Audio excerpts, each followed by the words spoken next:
Kryetari aktuali i komunës së Tetovës Bilal Kasami është në përsi për 3756 vota kundër kandidatit të AKI-s Bajram Rexhepi.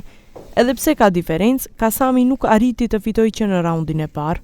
Kasami mori gjithsej 19.028 vota, ndërsa Rexhepi 15.272 vota. Festa e vlenit filloi në sheshin e Tetovës me njëherë sapo u shpallën rezultatet, ku Kasami bashkë me kryetarët e komunave të tjera të Pollogut që fituan që në rrethin e parë apo shkuan në balotazh.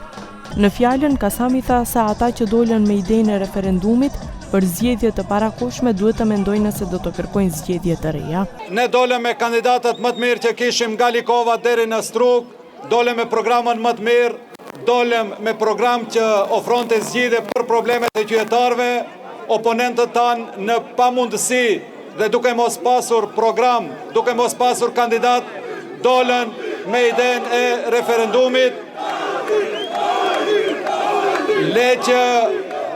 Le që nuk morën asnjë komunë, por ata dështuan edhe për listat për këshill.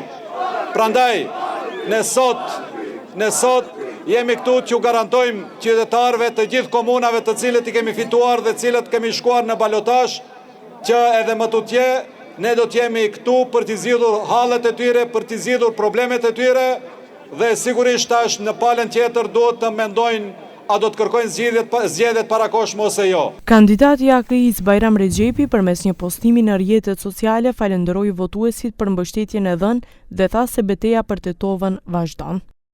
Të do faleminderit për votat e pastërta dhe me zemër. Falenderoj çdo aktivist, çdo qytetar për punën e palodhshme dhe besimin e dhënë.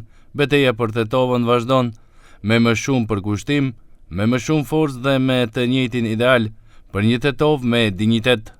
Në Këshillin Komunal vlen do të ketë 13 këshilltar, ndjekur nga AKI me 12, VMRO DPMN me 3, e Majta me 1, LSDM me 1 dhe MMT me 1. Këshilli Komunal i Tetovës ka gjithsej 31 këshilltar.